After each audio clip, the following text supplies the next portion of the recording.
Last week, I was reminded of a powerful story about Randy Alcorn, the author of many books, including the one we prescribe called Heaven.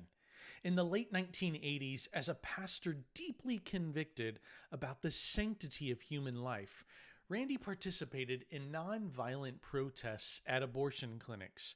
This led to multiple arrests and eventually massive legal judgments against him. When ordered to pay damages that would fund the very practices he opposed completely, Randy made an extraordinary decision. Rather than compromise his convictions, he resigned from his pastoral position, surrendered his assets, and lived on minimum wage for years.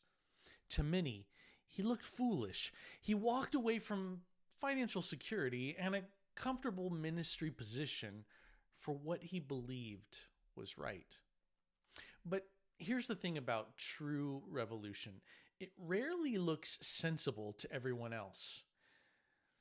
This challenges me deeply right now because comfort is so seductive. We naturally gravitate towards paths of the least resistance in our leadership. We want to make an impact without too much disruption to our lives. We want transformation without the messiness. Jesus couldn't have made it clearer in Mark 8:34. Whoever wants to be my disciple must deny themselves and take up their cross and follow me. Now think about what those words meant to his original audience. The cross wasn't a piece of jewelry or a metaphor for minor inconvenience. It was an instrument of public execution and shame. Jesus was essentially saying, follow me and be willing to look foolish in the eyes of the world. This principle runs throughout Jesus' teachings. Love your enemies. The first shall be last. Blessed are the poor in spirit. None of these align with conventional wisdom, especially for successful people. They're revolutionary concepts, and these often make us appear foolish to a watching world. God's economy often operates in direct opposition to worldly systems. And what looks like weakness is often strength. What appears foolish might contain the deepest wisdom. I've seen this play out in my own journey. Some of the most significant kingdom impact in my life has come through decisions that appeared nonsensical on paper or my spreadsheets. Leaving corporate security to focus on my calling looked like financial irresponsibility to some.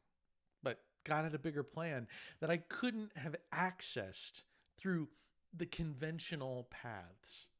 Randy Alcorn's story didn't end with financial loss and public scrutiny.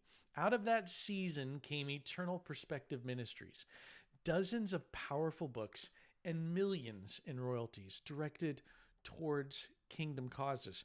What looked like career suicide became a platform for extraordinary impact. This is the paradox of revolutionary faith. What appears to be losing your life is actually finding it. What seems like foolishness to the world is wisdom from God. So here's my challenge to you.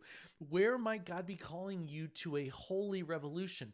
What conventional wisdom might he be asking you to reject? What comfortable position might he be asking you to risk? Take time and ask Jesus, what are you calling me to be revolutionary in? Then listen carefully.